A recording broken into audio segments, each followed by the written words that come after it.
been providing in-person learning here at John Berry since before Labor Day and currently have 75% of our students in person. As both the principal and a parent of 2 John Berry students, I am proud of the efforts put forth this year by teachers, students, and families. It is this strong partnership that has made this year such a success. I'm now going to turn it over to Dr. Mark Benigni, Superintendent of Meriden Public Schools, to begin today's program. Thank you, Dr. Goldbeck, and thank you to your staff. You have all done a truly amazing job.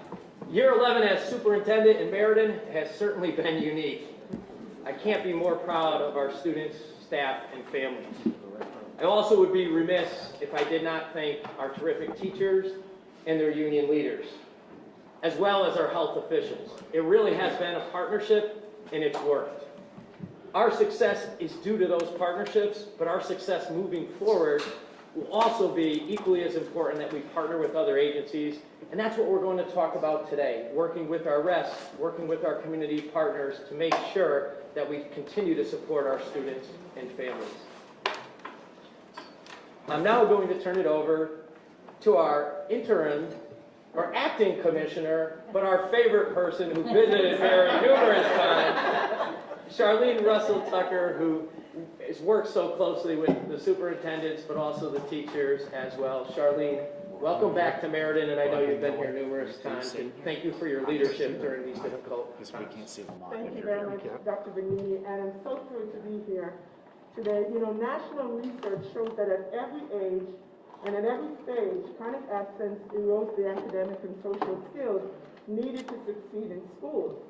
And we know sometimes that children in poverty are likely to be more chronically absent at a younger age just because of the challenges such as lack of access to health care, housing insecurity, and even unreliable transportation. In short, we recognize that presence is a prerequisite for engagement, and in turn is a prerequisite for high-impact student-centered learning.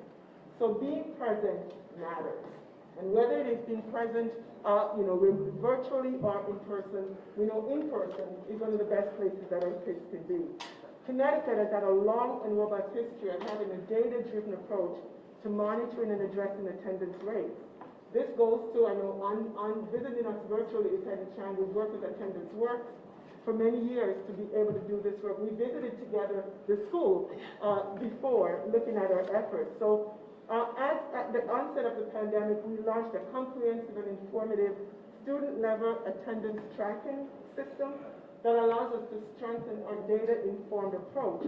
And we're so pleased today that we're here to think about and to recognize the partnerships that are necessary, as the superintendent says, community partnerships necessary, relationships with families matter, and that is what the LEAP program is going to allow us to do today. And it builds on work that's already been done here in Meriden with your family school liaisons and your home visiting program. This augments the work that's being done. So we're just grateful today for all the work that Meriden has done in making sure kids have in-person learning opportunities. We're grateful to the governor for making sure that this program can be funded to augment the efforts here in Meriden and across the state. And certainly to our congressional delegation here for supporting the resources that states need in order to do this work together. So I'm excited about being able to say, let's go knock on some doors. Let's go out and make sure that we've got families know that the superintendents are doing a great job in making sure that schools are safe for them to come back in so we can finish the year strong and be prepared for next summer. Thank you very much. Thank you. And Hetty, it's great to see you again, even though this time it's virtual. We're going to give you a chance as Executive Director of Attendance Works to share some information, and I'm sure later Mr. Crispino will share some of the data, the improvements when we partnered with you and really worked together, some of the improvements we made with attendance at this school, but also across our district. So welcome back virtually, and thank you for being a part of today's program with us. Thank you so much. It is a pleasure to be there. I do feel as if I'm with you, at least in spirit, if not actually in person today. As many of you know, Attendance Works is a national organization that has the opportunity to learn from people and communities across the country about what is effective practice. And I just want to say, based on what we're seeing across the country, the LEAP program is yet another example of how Connecticut is breaking new ground by advancing innovative and effective practice to improving student attendance so we can really reduce educational inequities. LEAP uses, as Charlene said, real-time data to allocate where resources are needed most.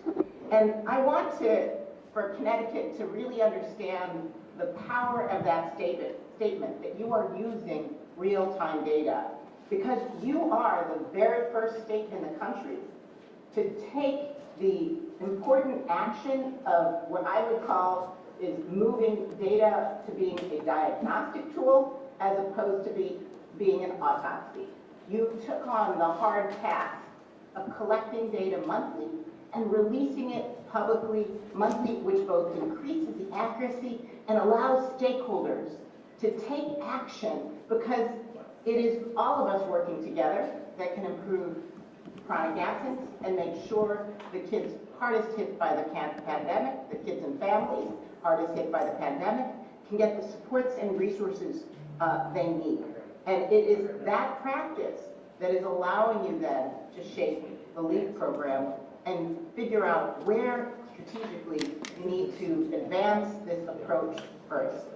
I also want to applaud Connecticut for using the LEAP program to really leverage the skills, relationships, cultural competence, community knowledge of those nonprofit organizations that you are now bringing together with schools so that you can forge a pathway of engagement through the spring, bridges to school in the summer, and then making sure that they have the supports they need for a warm, restorative welcome back to the fall.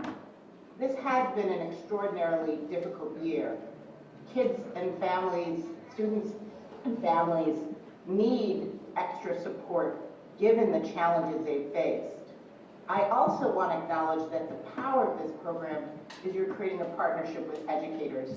This year has been a year like no other for our educators. Teachers have been amazing in the passion, the commitment, the hard work that they have put on, but they have been engaged in, and they are still engaged in for those last few months of this school year. And they need a break over the summer. This is what will allow them to come back to in the fall, fully equipped to support our students and families in the way we need them. And by bringing in community partners, we create that invaluable handoff so that we as a community can work together. So we have together the supports, the relationships, the energy to provide our students and families with what they need to attend school and succeed in school and in life. Thank you. Thank you, Hetty. And up next to share a few words is our Senator, Richard Blumenthal, who actually, welcome back. You had visited Maloney High School just a few weeks ago to see one of our vaccination clinics for our staff and community operating together, but also to talk a little bit about how we were supporting students and families with both in-person and distance learning. So welcome back now, this time to John Berry, Senator. Thank you, Mark. And I've been to John Berry before a number of times with many of our state legislators and with you, and my congratulations and thanks to the Meriden School District. Thanks to you for your leadership and your extraordinary state delegation. This is really a landmark day because the governor is demonstrating national leadership to overcome a learning loss that threatens to cripple the careers and lives of numerous young people. This learning loss is directly the result of a pandemic beyond our control in the schools and the school districts, but it is within our control to overcome. And how tragic it would be if we missed this opportunity. The governor is addressing it head on. The program he's announcing today, the $10.7 million going into learning loss recovery efforts, is a profoundly important down payment. It's a jump start to a more massive learning loss program that must be launched in Connecticut and around the country. It's using funds, federal funds, from the December COVID package. Good for Connecticut. On the horizon is a massive surge in federal funding, literally $1.1 billion coming to the state of Connecticut alone. Billions more around the country from the American Rescue Plan signed by the President in early March. This $1.1 billion cannot be overestimated in its significance and its potential to help with the learning loss, but it must be used wisely and quickly. For this summer, no fooling around. We got to get this money out. And lest you have any reluctance, the law requires it. In the Senate, we led an effort to require the states to disperse this money within 60 days. So the state can't sit on this money, nor can any other state. The Senate version of the bill, then passed by the House, requires that it be distributed to school districts. And it says, in fact, of that $1.1 billion, $1 billion of it has to go to school districts. So, Mr. Superintendent, you're about to get a ton of money. We're excited about that, Senator. And it isn't anyone's discretion as to whether it goes to you, it's in the law. I want to thank our entire delegation, including our excellent Congresswoman, Johanna Hayes. She's the expert on education. You folks are the experts on how it should be used, because the formula for giving it to you in the Elementary and Secondary Education Act gives you a lot of discretion. And Congress shouldn't be telling local school districts how to spend this money, but we know there's an obligation to overcome learning loss. And that's how this money should be used. Now, $1 billion of it goes to local school districts. There's about $110 million that's reserved to the governor. Governor, you get to spend it how you want. A lot of it for learning loss. But this initiative is going to be from the bottom up, from school districts, framed by parents and local leaders, which is the way American education ought to be, right? And it is a tribute to our president and to education leaders like Miguel Cardona, who is helping to lead the Department of Education. He has said this money is going to reach Connecticut and other states literally within days. In mid-March, he said within 30 days the money is going to be distributed. So Connecticut's going to get it imminently, and within 60 days, it's got to go out to the local school districts, and that means money in your coffers for helping students this summer, literally this summer, overcome learning loss. We know that the pandemic has taken an egregious toll, potentially a tragic loss for our students. And we have an obligation to do everything we can to overcome it. The achievement gap existed before the pandemic. The achievement gap will exist to some extent after the pandemic. And what we need is a reliable flow of federal funding to help address the achievement gap apart from this pandemic relief money. And I'm very grateful for the leadership that we see in Connecticut.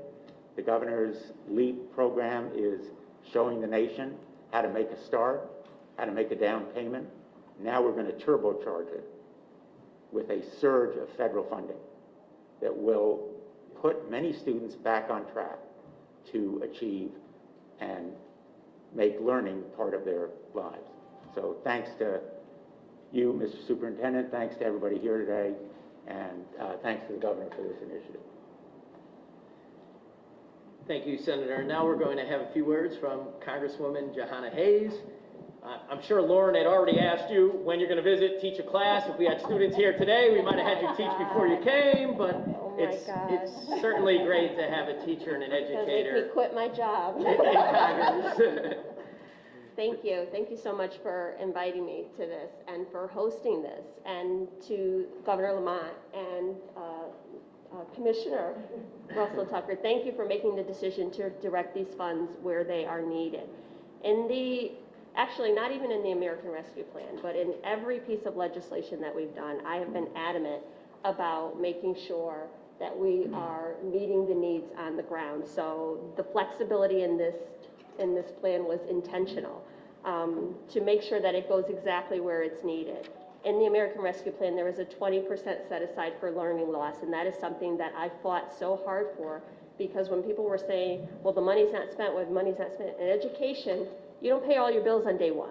You have to assess where students are, you sign contracts for a year, you have to really evaluate the situation on the ground. To Dr. Bonini, I am so appreciative that in your opening remarks, you acknowledge that you have members of your local teachers union here, because I have to tell you that has been an uphill battle for me. Our teachers unions are our teachers.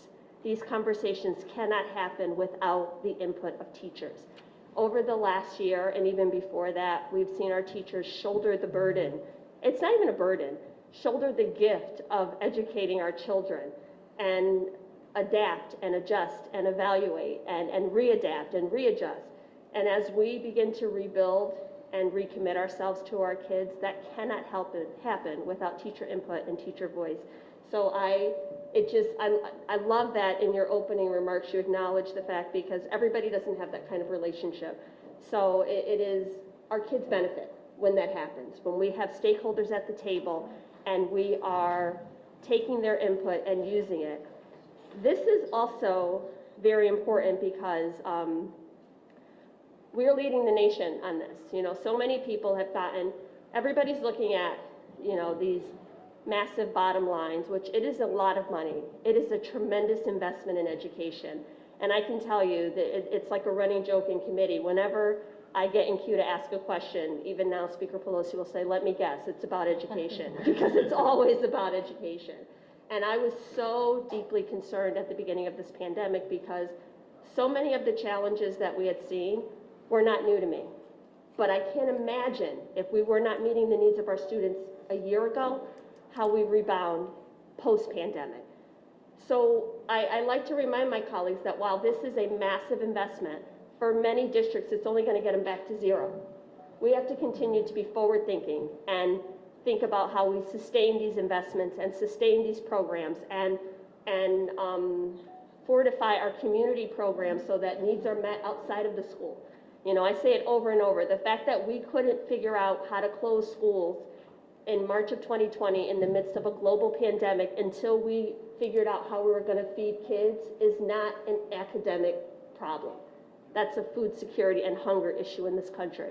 The fact that we were concerned about bringing kids back, not only because of their learning loss, but because of mental health challenges, because of homelessness. Those are community-based problems that kids bring to school every day. So as we begin to navigate our way out of this pandemic, we have to just figure out how we solve all of those layers of challenges so that when kids come to school, they show up ready to learn. So I will do everything in my power to continue to elevate those conversations, to continue to work with stakeholders at the local level. You should not have to fight for the resources that you need to make these things happen. I would be remiss if I came to Meriden without thanking you for the gift that is Secretary Cardona, because it is, the energy is just different, let's put it like that. You know, to be able to have these conversations, to be able to advocate for things that I know students need, and have a receptive and responsive Commissioner of Public Education who actually believes in public education is a game changer. So as we move forward, I just thank you for all of the work that you're doing, and we will continue to fight at the federal level to make sure that we are investing in our children. You know, when we talk about the economy and we talk about return on your investment, investing in our children is the biggest return on our investment. It's about an $8 return for every dollar we put into our children.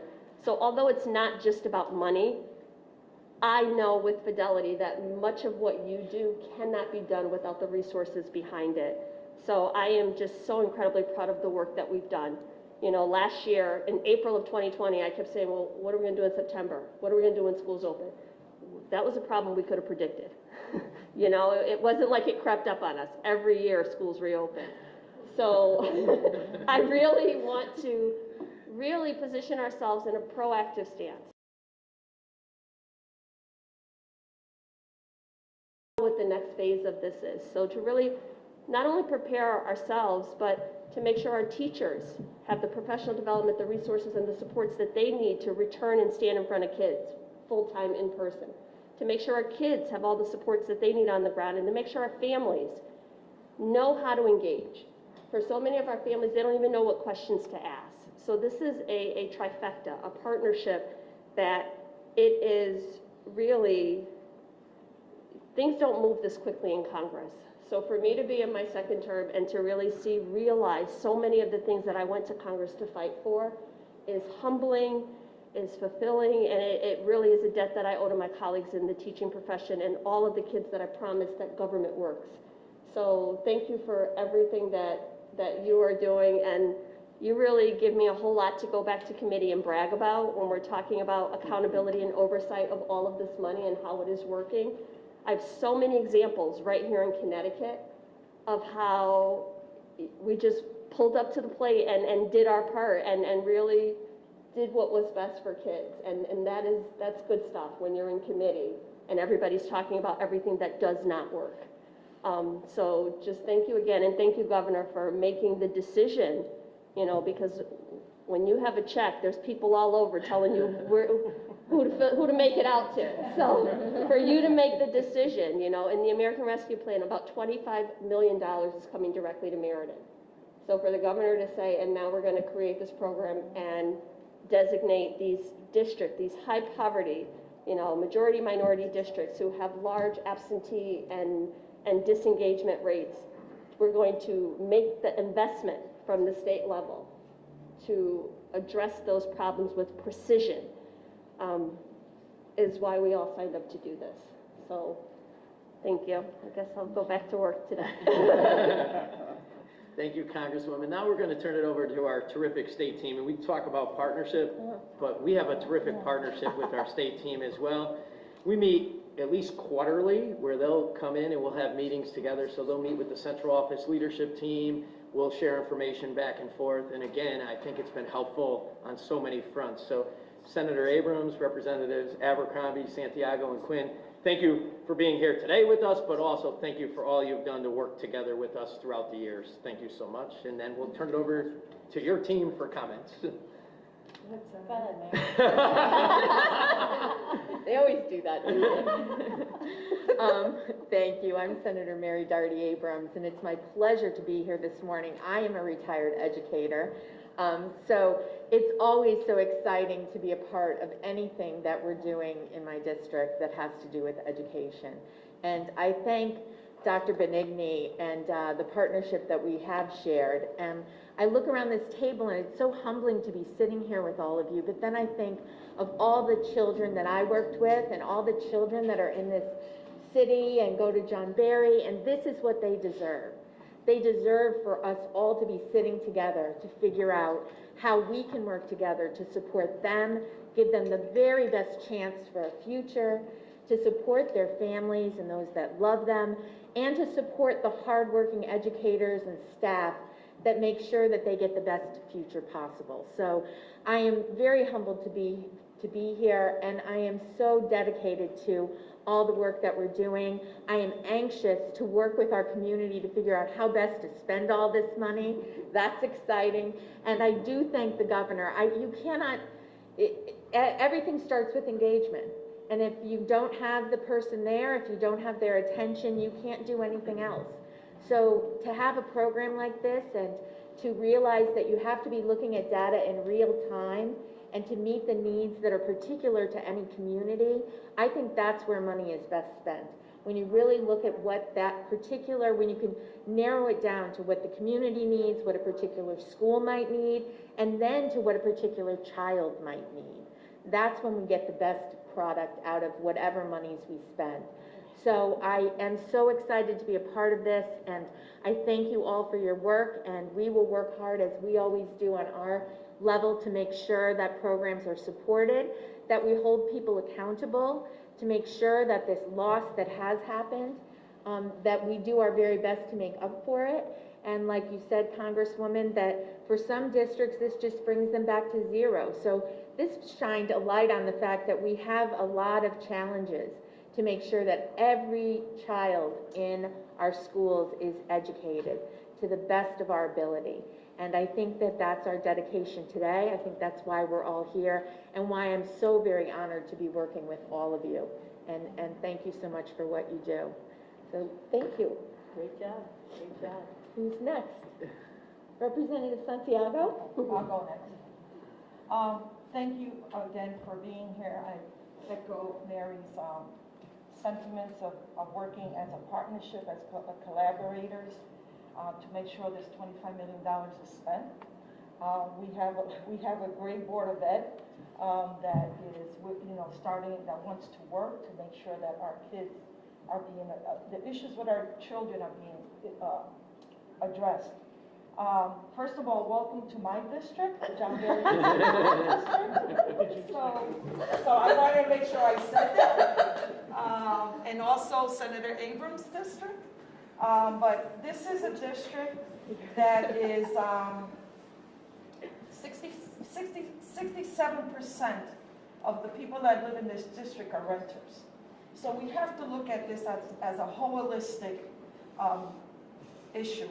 It's where most people and parents have lost their jobs. We're looking at rental programs to make sure that their rents are getting paid so there's no evictions.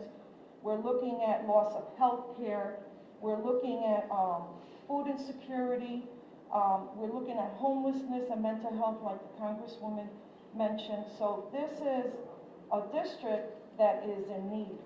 And the John Berry has a high bilingual population, a large Hispanic population. So I want to make sure that some of that money is going to be used for bilingual programs. Some of the ideas that I'm thinking about is local after-school programs, summer programs, tutoring, mentoring programs, which are important. But it's also looking at transportation. Transportation is something that's never really mentioned, and a lot of our kids have issues with transportation after school, going to these after-school programs. So hopefully some of that money will be used to make sure that transportation is addressed, because that's a big issue in my district, where a lot of parents don't have transportation, or sometimes they have one car and the car is being used for the father or the mother to go to work. So, but working with Dr. Benigni, even when this pandemic started last year, the school system, along with the unions and the Board of Ed, have made sure that every home in the city of Meriden has a computer or a hotspot. And that was very important, because especially in my district, a lot of people don't have the internet and don't have computers. So that was important to me. So I want to make sure that there is also another issue, a quick issue, is to make sure that you engage the parents. The parents have to be part of that collaboration. They have to be part of that, sitting at the table to see how this money is going to be spent. That's just an idea I'm throwing out there. So, but again, we have a great relationship here.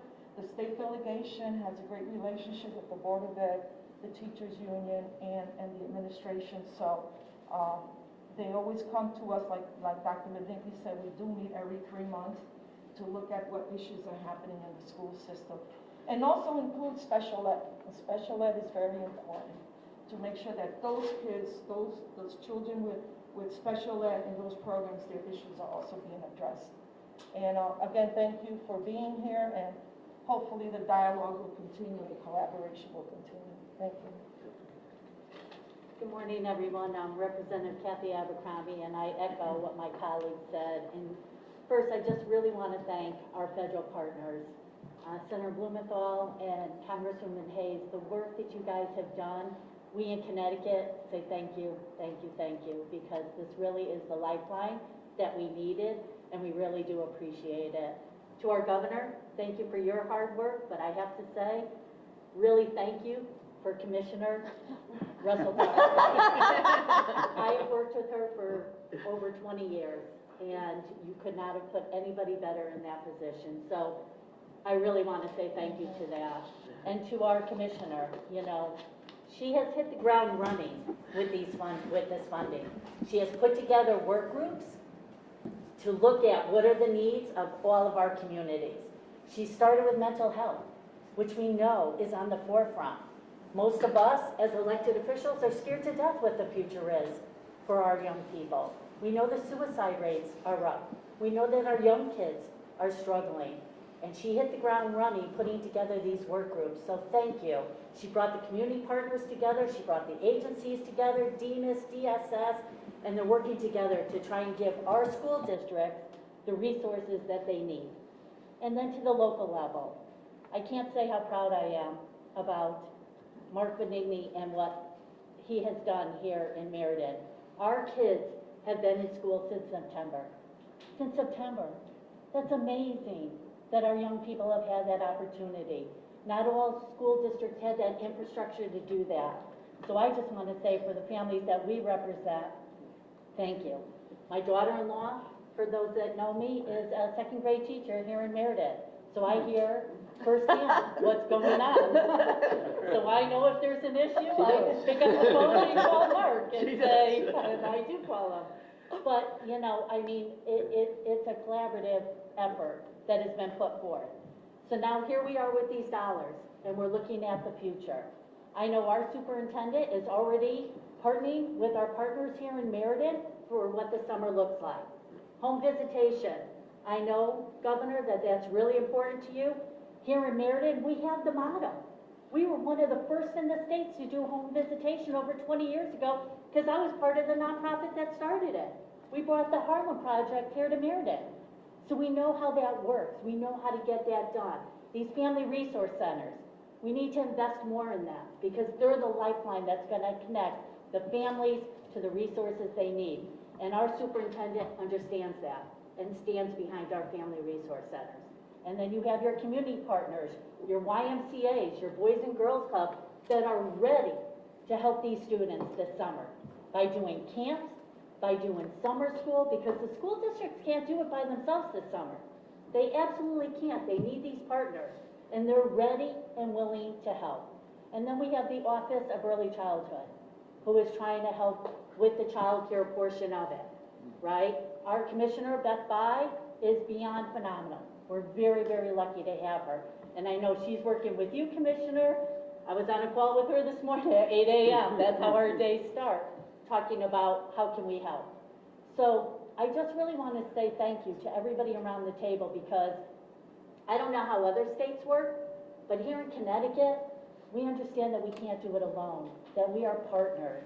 And here as a delegation, we work together like all of our other districts.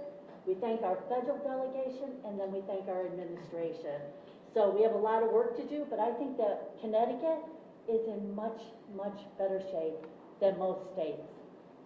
So thank you all for being here today, and I look forward to working with you through the summer and into the fall and even to next year, because it's not going to be one and done. I think we're going to be looking, especially the mental health portion, I think 5 years down the line, we're still going to be saying, did we miss something? Could we have done it better? But we have the opportunity now. So thank you all for being here today. I appreciate it. Well, Sorry. as if there's anything left to be said at this point. I'm Representative Michael Quinn. I'm also here in Meriden, and part of my district is Middlefield. And I want to thank you all for being here and your efforts towards this issue. 25 million sounds like a lot of money. It is a lot of money. And I have every confidence in our local school board and Board of Education members to make the right decisions on how best to spend it going forward. We need to do the things that are going to reach the students the fastest, and I just hope we don't make investments in things that we then can't afford to pay for later on. So, but I know we've got an excellent team here in Maryland, and we'll make the right decisions.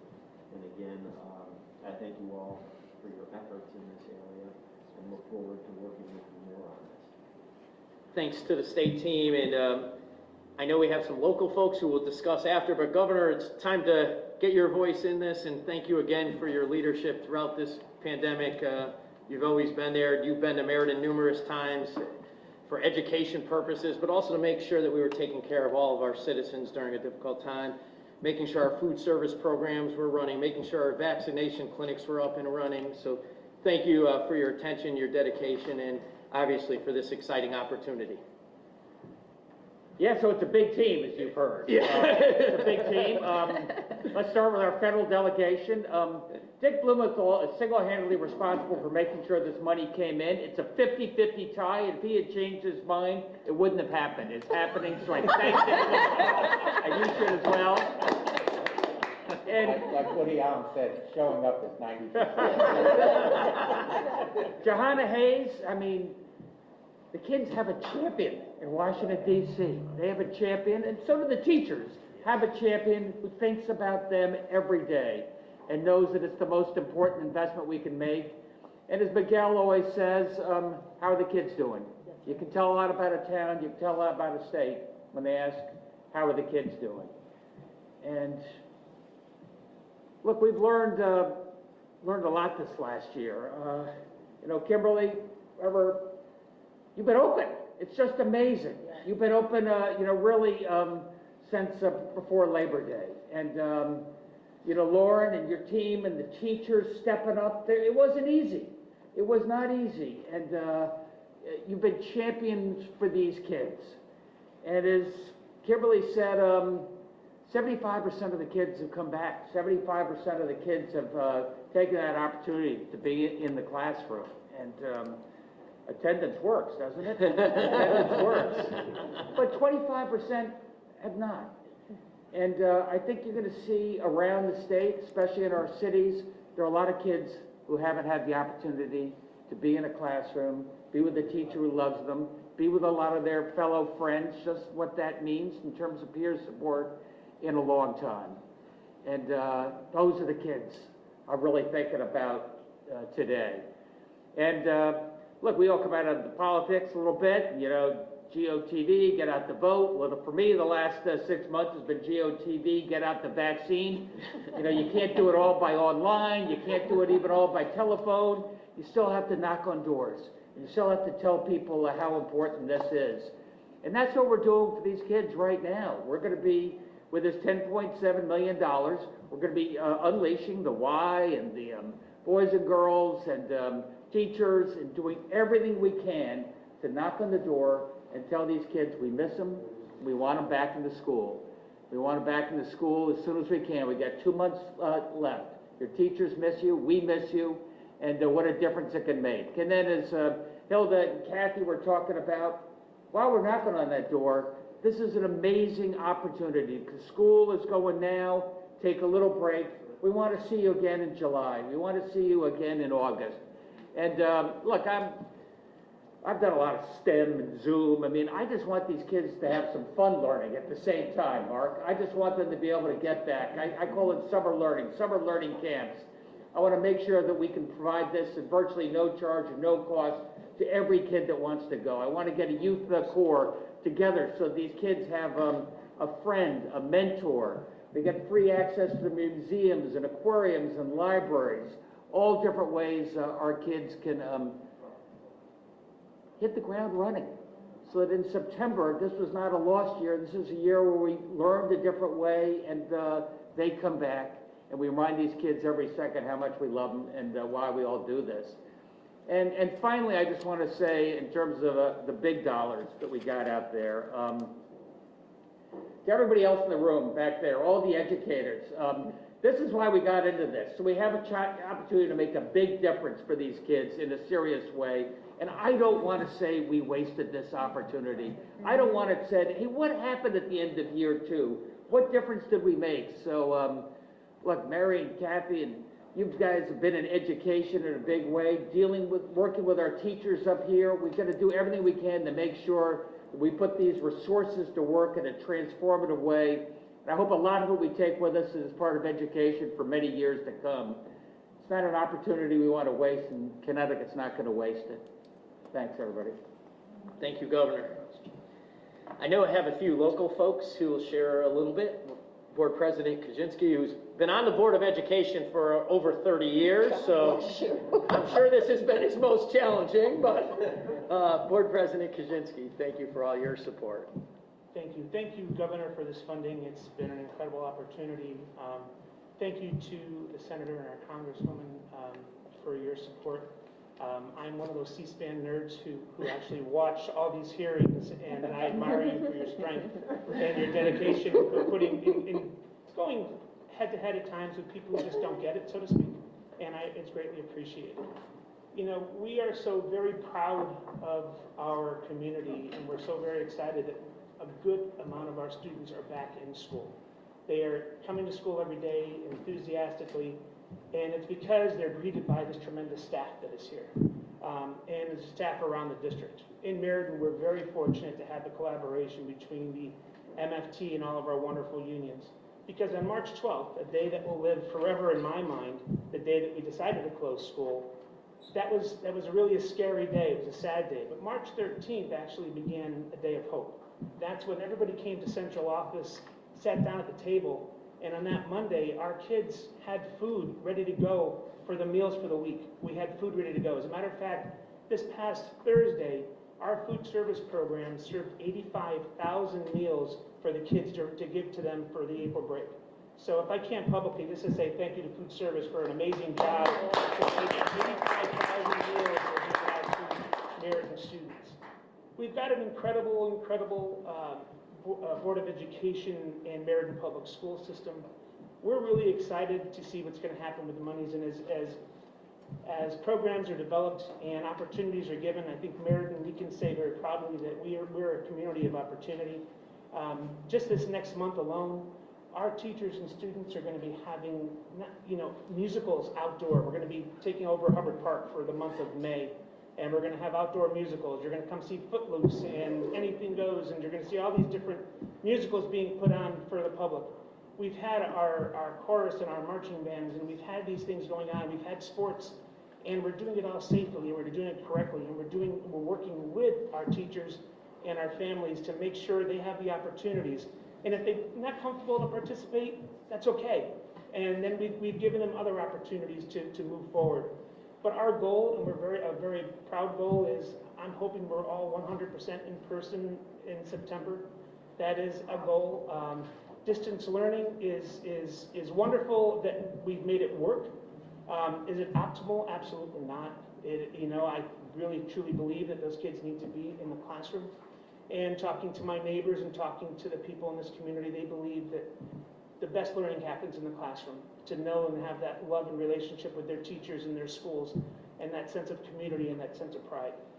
I look forward to our summer programs. We look forward to working with our great agencies here in Meriden. And, I think over the past, and Dr. Bendy said, yes, I've been on the board for 30 years. What was I doing when I was 20 years old? I never thought I'd be here for 30 years. But you know what, though? I've been able to meet great people like Kathy and Mary and Hilda and Mike, who along the way have been great mentors.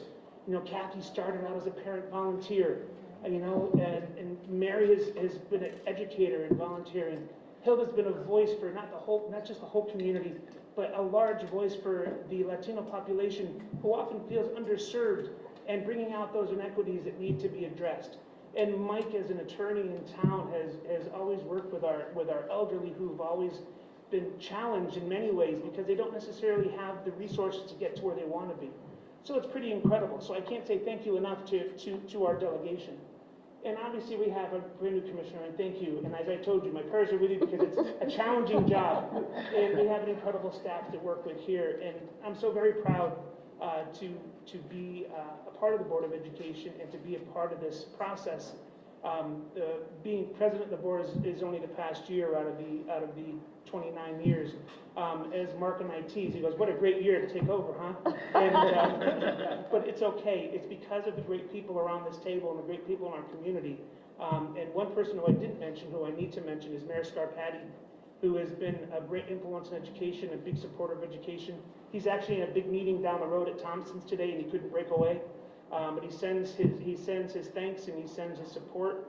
And I think you all know that he is 100% champion of education overall. He worked for the Y for years, and he's just an incredible asset to the city. So I just want to say thank you. And again, to all of you, thank you. To our partners at ACES and so on. We have a great community, and thank you for believing in us. And one of the best decisions I made 11 years ago was to hire this guy here to the right, because he has brought enthusiasm beyond, well, 100%. He is, sometimes his staff says, "Hey, come down, slow down a minute." But you know, Mark is, he's 100% full of fuel and fire, and he's always got great ideas, and he's got a great team around him. So again, thank you, and thank you for being here today. And Governor, again, thank you for the opportunity to do some more great things for our students and to give us the opportunities here in Meriden. Thank you. Mark, before you go on, I just want to apologize. I have to head down to Washington, as the governor has pointed out so diplomatically. You're an important vote down there, so we need to get you down there. And we have votes this afternoon, so I hope you'll excuse me. Thanks, Governor. Thank you all. Keep up the great work. Thank you, Senator. Thank you, Thanks Senator. to all the teachers and staff who are here. You are our heroes. Thank you. Thank you, Senator. So now, Lauren, our union president, but also a teacher at Maloney High School. And Lauren, I'm sorry you got stuck having this. We've spent so much time together. I'm sorry you got stuck sitting next to me today, too. But Lauren's been a great teammate and just a terrific teacher, a terrific leader, and a major force in why we were able to really give families the choice for in-person or a quality distance learning program as well. Lauren. So I wanted to say thank you, first of all, but educating a child is a partnership. And I think everybody around this table knows that partnership is important for all of our students.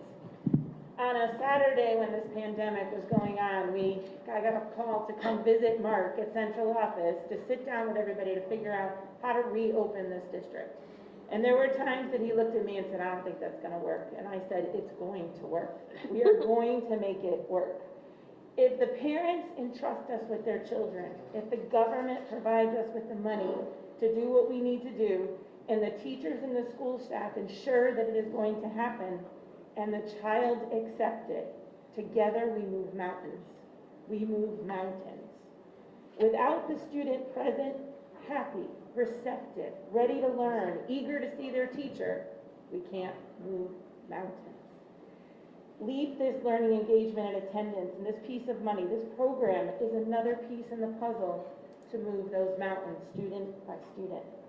Connecting families, giving them student engagement programs, demystifying schools for our community, whether it be a renter or a homeowner, getting our students in the school, assisting them in returning to school 100%, and providing them all the services we can. That's what I want to do. I have been teaching for 31 years. The 31st year was the scariest year, but year 32 can be the most amazing year. I have been in Meriden for 26 years. I came to this community. I love this community. I have been on the phone call things because Cardona became the Secretary of Education, which jonesing for a history teacher is wonderful because now there's all the places he can take a selfie and hopefully share. But this year can be amazing, and we want it to be amazing for all of the children of Connecticut. And I thank you, Governor, and I thank you everyone that has partnered, every one of the people from the lowest community office to the highest office, in providing us with what we need. This has been a process, a partnership process, I have spent a lot of time with these gentlemen to my left and right, and I will continue to do so to fight for the students of Meriden. I am proud to be a teacher. I will continue to be a proud teacher. I will get up every morning and teach every student that's in front of me, but I wish every student would be in front of me. There's a famous line in a movie that says, if you build it, they will come. I challenge you, if they come, we will build it. Thank you very much. So our last two are Tom Danahy, who's from the Resc Alliance from ACES, who's specifically working with the districts in his region with this money the governor's noted today. Is going to talk a little bit about the program, and then Dan Crispino is going to talk a little bit about some of the things. I mean, Hilda has a big list for you, so if it's not, when you speak, make sure we're hitting a few of Hilda's bullets on the list about some of the plans already underway in Meriden. Tom, why don't you go first? I'll give a more broader perspective. So I'm Tom Danahy, Executive Director at ACES, and I'm representing the Resc Alliance, which is statewide. There are 6 of us statewide, and what we envision is having both block grants and individual grants for districts for kind of boots on the ground in the community. And what it would mean is teachers, social workers, a tech person going out, knocking on doors, like Abercrombie mentioned before. Thank you, Representative. And the other way is to give block grants to community agencies, whether it's Boys Club, YMCA, Clifford Beers, and I can't thank our congressional delegation, including Rosa DeLauro, who isn't here today, for all of the work in helping this come about, because it's really important that kids do come back to school and that there's a bridge to get them back here in September, making it fun and academic all at once. But we have our governor to thank for this, as well as our delegation in DC. I can't thank you enough for making this happen. Thank you. Thanks, Tom. And I guess the last speaker, Dan, we could say we saved the best for last. I doubt that. Thank you anyway. Please see your name on the bottom of your Dan's role in the Meriden Public Schools is he runs our 8 elementary schools, so he's overseeing the 8 elementary schools, but he was the previous principal here at John Berry, a terrific leader. He won the Terrell H. Bell Principal of the Year Award, one of 10 nationally in 2019 for his work. So there's no pressure. Just make sure that Hilda leaves here knowing that you got her list down. Well, it's interesting. It's actually interesting because the last part of my statement was going to be that I would be happy to discuss some of the programs that Meriden is going to talk about. So maybe I'll add that to the end. But I can tell you that a few of the things you mentioned, we have programs in place. But I just want to say thank you to Dr. Benigni for your continued support. Also, it's an honor to be here. I've heard partnerships in many sentiments here today, and in Meriden, it's really the heart of the work with our families, teachers, and students. It's great to see Hetty again, and also Commissioner Tucker. As you were here before, Barry was staring at 30% chronic absenteeism in my first year as principal. Dr. Goldbach was my assistant principal. It was really through the daily interactions with our teachers, our FSLs, administration, families, that we were able to reduce that by 22%. It was no mystery that with that chronic absenteeism, we were one of the worst performing schools in the state of Connecticut academically. But with our decrease in the chronic absenteeism, we went from 5% proficiency in math for grade 5 students to almost 53%. And when I was first hired, I told Dr. Benigni we'd be top 3 in the district. And I had to call and apologize because we were top 2 after a couple of years. So we were extremely proud of the work that we did. But I will say that, currently across all 8 elementary schools, we have 70% of our students that are actually in person and 30% that are in the distance learning school. We've had almost 400 students, though, return to in-person learning since September. And through the partnership with Lauren and her teachers, we've been able to bring them back. And we are thrilled that we continue to do so. We would put out those arbitrary deadlines, which don't really exist, but that's okay because we're seeing a lot of our 4th and 5th graders return, and we're happy about that. Attendance has remained paramount, however, whether it's in person or distance learning. We have not forgotten about our distance learning students. We also know that in order to really restore and maintain high-quality learning environments, that we have to improve attendance. We have to. And also, someone mentioned it earlier, we also have to measure not only the learning loss, but the social emotional learning needs of students. I'm extremely proud of the work we've done with that here in Meriden. We actually created a schedule where, you know, you have the first 20 minutes of the day. I think a lot of districts do that. The students come in, those first 20 minutes, everything seems perfect, and then minute 25, something goes awry. What do you do about it? We built in a schedule that allowed for teachers to stop. You talk about right in the middle of a math lesson, a student has a need, you stop your lesson and you address it. You support the child with the SEL because we have flex blocks built in that allows the teacher to not feel like they're now ignoring a behavior or ignoring the support that's needed because of a math lesson. You have the flex block to make that up. So I look forward to discussing some of the things we're doing here at Meriden, but I can tell you we have after-school programs right now. We call them after-school adventures. We have an incredible array of summer school programming. We just invited 600 students to our exiting 1st through 4th. We're also running a kindergarten summer school this year. We're actually in the buildings so that students can learn from their own home-based school, learn what a spork is. You know, they're going to come in, they're going to tell them to go grab a spork, and they're going to look at you like they don't know what you're talking about. So we're going to put them right there in their home-based school. And we also have tutoring programs, not only group tutoring, but one-on-one tutoring, which we think is going to be a very valuable component as we try to help students. So I think I covered a couple of the things that Hilda had mentioned. I didn't cover transportation, that's outside my pay grade. I think Mike Rove can maybe support that. That's in our bill, though. That's in the plan. But I did hear you, and I did write it in my notes, so thank you again.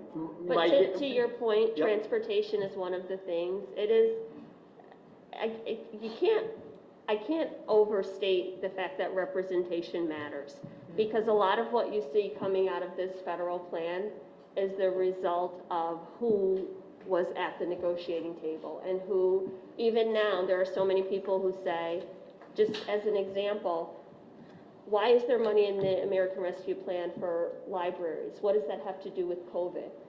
And my response is always, do you really want to live in a community post-COVID that does not have a library? You know, this is where many people are going for internet connectivity and Wi-Fi and hotspots and making a vaccine appointments. So we really have to look at the way every part of our community has been affected by this pandemic. And I love the fact, Governor, that this program really engages community partners, because even the school building, for the most part, is geography. Learning happens in our community, at homes, you know, with all of our partners. Even a perfect example is when I was recognized as National Teacher of the Year for service in the community. And by getting my students involved in community service, academically, they started to thrive. So when we introduce our kids in the community to Boys and Girls Clubs and the YMCA and all of these community partnerships, they come back to school engaged and ready to learn.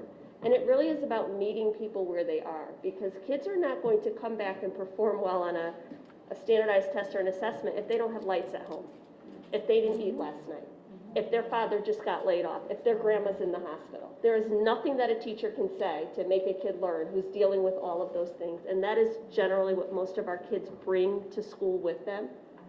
So really communicating across all of those lines and moving all of those barriers out of the way so that when a kid shows up, they're ready to learn is how this happens. And it just is just so incredibly fulfilling to have people who also believe that, you know, at the table, who are filtering at every level, because you can be well-intentioned at the federal level. If by the time it gets to the state level, you are not aligned in your values, then we're not doing the same things. So it is so incredibly just fulfilling to see that the people at the state and local level care about those things as well, and want to make sure that we have libraries post-pandemic, that our kids actually can play outside, you know. So all of those things are important, and you guys have been just a tremendous model for that. Thanks. So you'll hear a lot more about camps, academies, and programs this summer. They'll all have a learning component, but it will less be about summer school because of what we said. And Governor, thanks again for hosting and having this meeting today, for your leadership. And I think at this time, we're going to open it up for questions, and all the tough questions go to the governor, right? Yes, absolutely. Plant, jump in. Help out. So at this point, we're going to open it up for questions from the media. Governor, just talk to us a little bit. I mean, this is going to hit the ground running, right? We're talking about this money will be implemented into your programs across the state within 30 days? Yeah, right now, we want to get going door to door, telling these kids, we only got 2 months left. We want them back in the classroom. I think teachers are making calls. We're going to be knocking on doors, doing everything we can, absolutely. And this is from the money from December, right? Not from the, Correct. the initial 10 million? Correct. Are you thinking of devoting more of the rescue plan money when that comes in to this too? Most of that money that we get out of the rescue plan starts July 1. That's going to be for a lot of the learning camps and other programs, moving right into the new school year. So we think about what we got to do for social and emotional learning, after-school programs, mentorship, and such. You guys are such a leader. I mean, I hope you give Charlene your very best ideas so we can take the Meriden story and take it around the state. What are some of the requirements? I mean, this money is not coming without any kind of criteria that have to be met, correct? Well, I'll start, then Charlene can help me. But, you know, right now, most of the money is going to go right to the superintendents. We're going to be able to provide guidance there. We have 10%. But, Paul, learning loss is a big piece of this. And I think learning is all about reading, writing, arithmetic, but it's also about socialization and getting back the skills you need to learn. Charlene? Sure, and I'll add to that. So as the governor mentioned, that there's a specific carve-out that districts have to set aside at least 20% for the summer learning recovery. That is required. And then, you know, all the other required things that connected to COVID are allowable expenses as well that districts can be working on. At the state, we've also asked districts to look at family and community connections as a lever. Also to look at social-emotional learning and physical health and health needs of your space and environment. So those are all required that are allowable uses of the fund. And what will be the application deadline? So we're now working on the application process, as you heard Senator Blumenthal mention that. So we're working to stand up the application process for districts so they'll know. We don't have the exact timeline yet, but we're working to get that set up very, very soon. Oh, the end of the school year is fast approaching. Right. So you should know though, right, that the districts right now are working on their ESSER 2 application for funding. That's due to the department on the 19th of this month. So the American Rescue Plan is another pot of money, right, that we have to set up an application for. One of the things that we heard a lot during the pandemic was the challenges of remote learning, and especially with parents and kids, and even if you provide Chromebooks. Do you think that remote learning will be around still? I mean, or do you think that, and what is being done to facilitate that, or do you hope by September that all the kids will be back in the classroom? So that's a great question, is that, you know, we recognize that learning happens best, as you've all mentioned, in the classroom. But we've also learned about what remote learning could look like this past year. So what do we take from that as we're building in for the fall? And so we're talking to our partners, we're talking to districts, we're hearing from them, so that will inform the plan that we will set out for going forward. But certainly we've learned so much, and the resources, the devices are there, productivity is there. What should that look like as we enter into the fall? So that work is happening right now. I think there's two things just to add to that. Everybody talks about school closing, school reopening as these finite deadlines. Our children are always learning, so once we get to the end of the school year, we're planning for next year. So it's not like if we don't meet a June 1st deadline that the work is lost. We'll continue to work through the summer and onward, and that's why this plan has an intentional 20% set aside for learning loss to address some of those programs and some things that we may not have realized in March that are more evident once we approach June or July.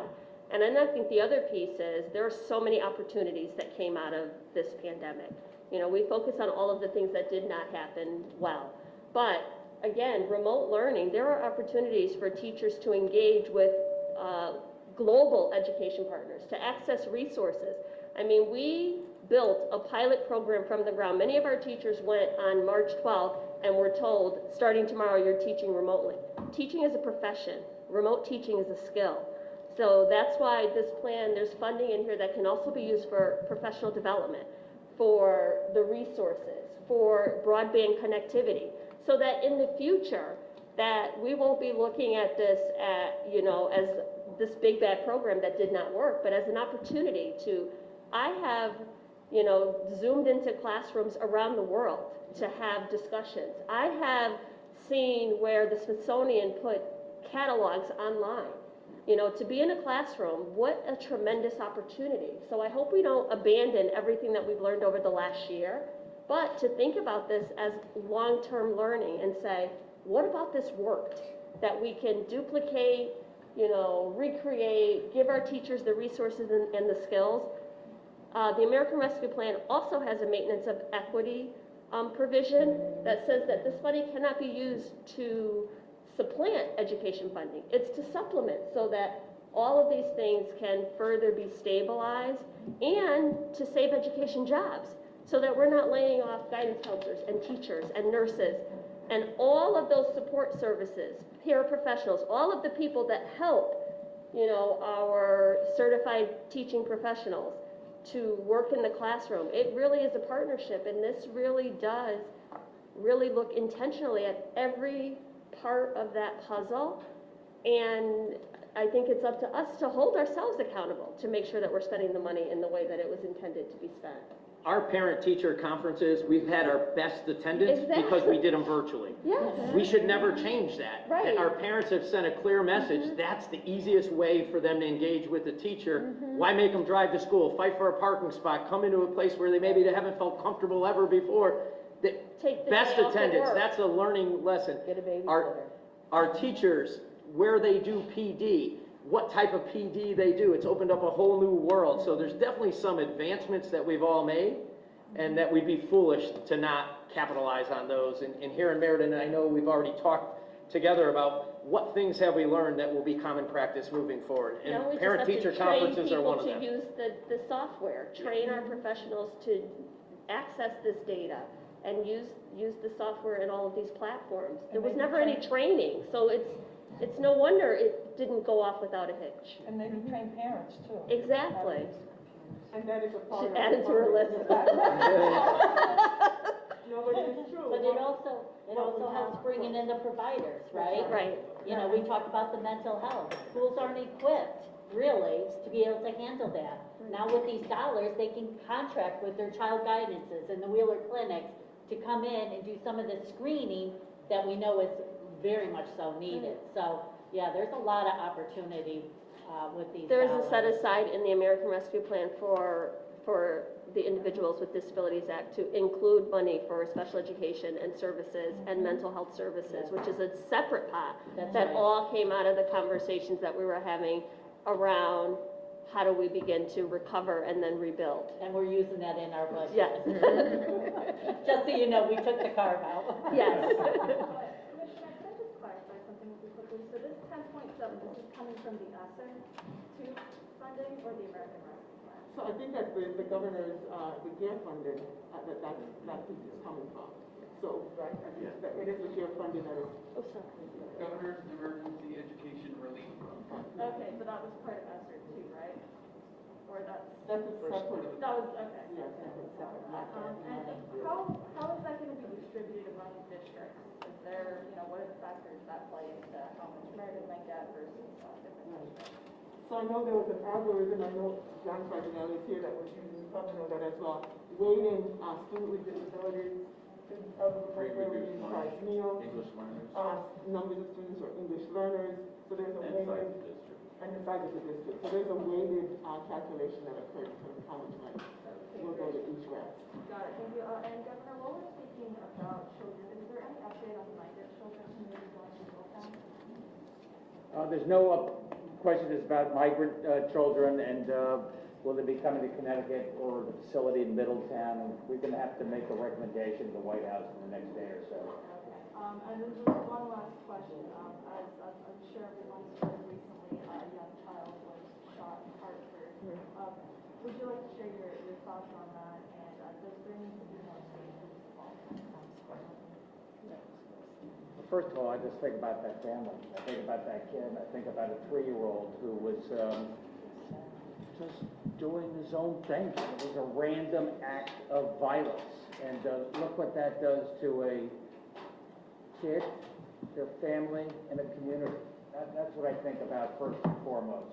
Then I think about how important it is we get our schools back and we pay attention to young people.